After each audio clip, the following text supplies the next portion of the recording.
అంత వేగ్గా, అంటే ఆయన దగ్గర చాలా వికారాలు ఉంటాయి, నో డౌట్, నేను కూడా కాదన్ను. కాకపోతే తెలుగుదేశం పార్టీ విషయంలో ఆయనకు ఉండే సమాచారం మనకెవరికి ఉండదు.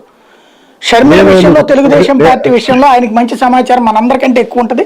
చంద్రబాబు గారికి, భువనేశ్వర్ గారి కంటే కూడా ఎక్కువ సన్నిహితుడు ఆయన.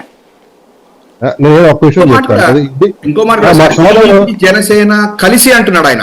ఇప్పుడు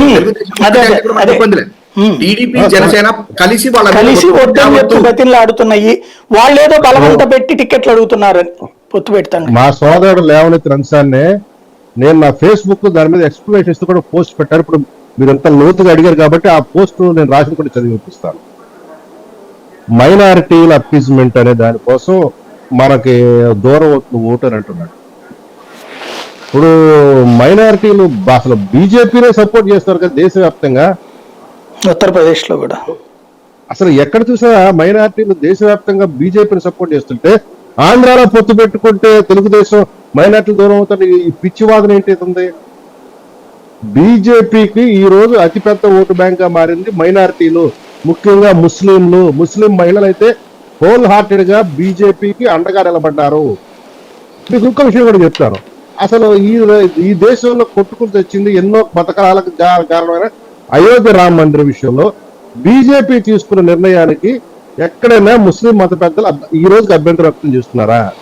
ఒక సామరస్యక పూర్వ వాతావరణంలో ముస్లిం మత పెద్దలు, హిందూ మత పెద్దలు కూర్చొని సుప్రీంకోర్టు పర్యవేక్షణలో ఒక సామరస్యక పరిష్కారం రాలేదా? ఆ పరిష్కారానికి ఇప్పుడు ఎవరైనా వ్యతిరేకత వ్యక్తం చేస్తున్నారా? ఏ రకంగా బీజేపీ మీద ముస్లింలకి వ్యతిరేకత వస్తుందని ఈ పిచ్చివాడు ఆ వారాంత వికరాలు చేశాడు. నేను ఇది నా ఫేస్బుక్ లో స్వయంగా పెట్టాను. నేను మా సోదరు కూడా మేము కావాలంటే ఎక్స్ప్లెనేషన్ ఇస్తాడు. నేనైతే ఒకటి చెప్పదలుచుకున్నాను, మైనారిటీ ఓటు పోతు. ఇప్పుడు మా పవన్ కళ్యాణ్ గారు ఉన్నారు, ముస్లిం నేతలను చేర్చుకునేటప్పుడు స్పష్టంగా చెప్పాడు, నేను మీ యొక్క హక్కుల పరిరక్షణ కోసం ఉంటాను. ఒకవేళ మీ హక్కుల పరిరక్షణ అనే అంశంలో నాకు బీజేపీతో ఏమైనా ఘర్షణ వస్తే నేను మీ వైపే నిలబడతానని కూడా స్పష్టత ఇచ్చాడు మంగళగిరి సభ, మంగళగిరి ఆఫీస్. కాబట్టి ఎక్కడ ఇబ్బంది వస్తుంది?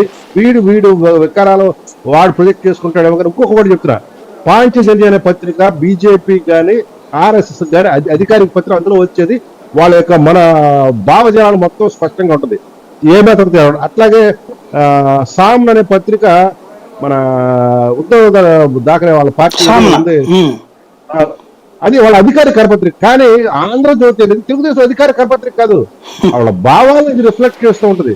అంత మాత్రాన ఇది అధికారిక కరపత్రిక అనుకుంటే అది అనుకున్నవాడు తప్పు. నేనైతే కాదనుకుంటున్నాను, మా సోదరు మరి ఏమంటే చూద్దాం. రైట్. తాజాగా రఘునాథ్ బాబు గారు భారతీయ జనతా పార్టీ నుండి మనతో పాటు జాయిన్ అయ్యారు.